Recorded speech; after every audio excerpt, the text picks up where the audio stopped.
Drama serial ہم نوا کی اگلی قسط میں ہم دیکھیں گے کہ فضا کے والد لالی یعنی جس نے فضا کی جان بچائی ہوتی ہے اس کو مکمل تحفظ فراہم کرنے کے لیے پولیس سے رابطہ کرتے ہیں اور اس کا بیان ریکارڈ کرواتے ہیں اور کہتے ہیں کہ فضا نے لالی سے وعدہ کیا تھا کہ اگر وہ اس کی مدد کرے گی تو اس کے بدلے میں وہ لالی اور اس کے بچے کی مدد کو یقینی بنائے گی۔ وہ پولیس والوں سے اس بارے میں بات کرتے ہیں جس پر پولیس والے بھی لالی کو بھرپور سیکیورٹی دینے کا مکمل وعدہ کرتے ہیں، یعنی وہ لوگ لالی کا بہت زیادہ خیال رکھتے ہیں۔ وہیں فریحہ بہت کوشش کر رہی ہوتی ہے مگر وہ عالی اور واسع کے درمیان اختلافات پیدا کروانے میں کامیاب نہیں ہو پا رہی ہوتی۔ ہر بار ایسا کچھ ہو جاتا ہے کہ عالی اور واسع میں سب کچھ ٹھیک ہو جاتا ہے اور آخر کار تنگ آتے ہوئے فریحہ کہتی ہے کہ ویسے ماننا تو پڑے گا کہ عالیہ بہت زیادہ لکی ہے، ہر بار بچ جاتی ہے۔ وہیں دوسری طرف زنیرہ کے شوہر یعنی عمیر کا انتقال ہو جاتا ہے اور یہ خبر زنیرہ کو بالکل بھی برداشت نہیں ہوتی، وہ بالکل بھی یہ بات برداشت نہیں کر رہی ہوتی،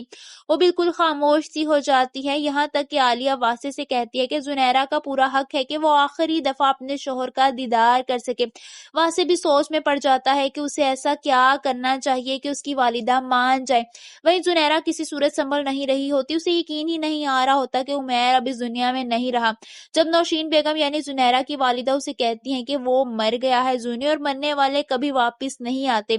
زنیرہ یہ سن کر بہت زیادہ غصہ ہو جاتی ہے اور صدمے سے رونے لگتی ہے اور غصے سے اپنی ماں سے کہتی ہے کہ آپ نے اسے مارا ہے، آپ اس سے نفرت کرتی تھی نا۔ اسے اتنا زیادہ غصہ آتا ہے کہ وہ خودکشی کرنے کی کوشش کرنے لگتی ہے۔ نوشین بیگم بہت مشکل سے اسے روکتی ہیں، عالیہ بھی بھاگتے ہوئے کمرے میں آتی ہے جہاں وہ دیکھتی ہے کہ زنیرہ خودکشی کرنے کی کوشش کر رہی ہے۔ عالیہ اسے جلدی سے اپنے گلے سے لگا لیتی ہے اور اسے تسلی دیتی ہے اور حوصلہ دیتی ہے، مگر نوشین بیگم اور عالیہ دونوں زنیرہ کی یہ حالت دیکھ کر بہت زیادہ ڈر جاتی ہیں کیونکہ وہ مسلسل رو رہی ہوتی ہے اور سمجھ نہیں پا رہی ہوتی۔ آپ سب کو کیا لگتا ہے کہ اب نوشین بیگم کو احساس ہوگا کہ انہوں نے اپنی ہی بیٹی کے ساتھ بہت زیادتی کر دی؟ کامنٹس میں اپنی رائے کا اظہار ضرور کیجیے۔